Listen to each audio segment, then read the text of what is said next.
नाम जपने का मतलब क्या सर? मैं ये जानना चाहता हूँ कि ये चलते फिरते उठते बैठते मतलब नाम लेना। हाँ, अंदर नाम के तीन तीन प्रकार की पहले प्रणाली जपने की। एक है वैखरी। वैखरी माने वाचिक, जैसे वैसे इसे वैखरी कहते हैं जब। फिर उपांश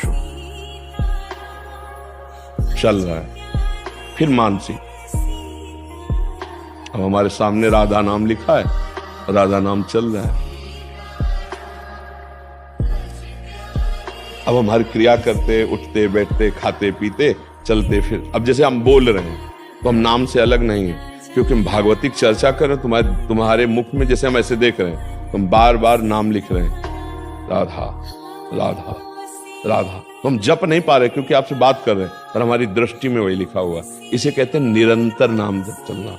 अब जैसे हम सोते समय नाम जप करके सो गए, तो जितने मिनट जितने घंटे मूर्छित रहे, इसके बाद जो हम जगे तो हमारे नाम वही चले, राधा राधा राधा।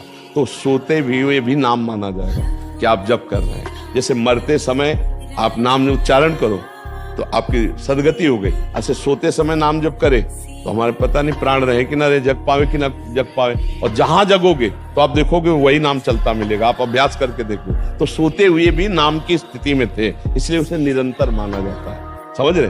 फिर एक होती है इसके भी आगे, वो परावाणी होती है। फिर नस नाड़ियों में उसे छू लो तो आपके नाम चलने लगेगा। जैसे तुकाराम जी महाराज जहां चरण रख देते तो भूमि बोलती थी विठ्ठल विठ्ठल विठ्ठल। उनके नामदेव जी की सेवा में रहती थी जनाबाई, वो कंडे थापते विठ्ठल विठ्ठल अंदर से जपते हुए परावाणी से, तो उनके नस नस नाड़ियों में विठ्ठल विठ्ठल विठ्ठल। तो कबीरदास जी नामदेव जी से मिलने के लिए गए थे, तो देखा वहां बातचीत हो रही, दो चार माताएं खड़ी। तो वो जनाबाई जी कह रहे थे कंडे मेरे, तो बोले तुम्हारे कंडे की पहचान क्या है? बोले कान में लगा के देख लो, कंडा से निकलता होगा विठ्ठल विठ्ठल विठ्ठल। तो कबीरदास जी ने भी लगा के देखा तो निकल विठ्ठल विठ्ठल, मतलब जड़ वस्तु से नाम निकल रहा है। नाम का एक अद्भुत प्रभाव। जैसे ज्ञानदेव जी ने देखा चांगदेव नाम का एक बड़ा योगी शेर पर सवार होकर सांप की चाबुक लेके आ रहा है मिलने, तो चबूतरे में बैठे थे मिट्टी को, उसी से कहा चलो, वो चल दिया।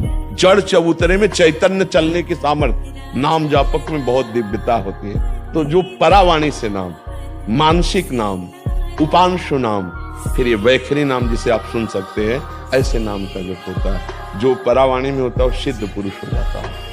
पर इसमें एक खास बात होती है कि इन नाम की गतियों में वही बढ़ सकता है जो चमत्कार न दिखाए। अगर इनका प्रयोग कर लिया तो गति रुक जाएगी, आगे नहीं जाएगा। इसीलिए जिद्द सिद्धि पेरे बहुआई, बुद्धि लोभ दिखावे भाई, होए बुद्धि जो परम सयानी, तीन तन चितई न अनहित जानी। इसलिए जो आप भजनानंदी संत होंगे, आप कोई चमत्कार नहीं देखोगे, छू छा नोटंकी नाटक कुछ नहीं, शांत। सामर्थ्य है और सामने वाले ने थप्पड़ मार दिया और चुपचाप चले गए, सामर्थ्य इतनी कि उसको उसी समय दंड दे सकते हैं, लेकिन नहीं, क्योंकि वो भगवान की प्राप्ति में बाधा पड़ जाएगी।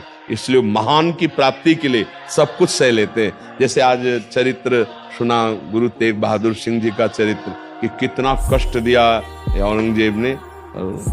उनके शिष्य ने कहा भी कि मैं अभी भस्म कर दूं इनको, तो स्पर्श करके शक्ति ले ली, और कहा नहीं, जब हमारे प्रभु का हुक्म है कि हम सहे, फिर हम सहेंगे, हम अपनी शक्ति का प्रयोग नहीं करेंगे।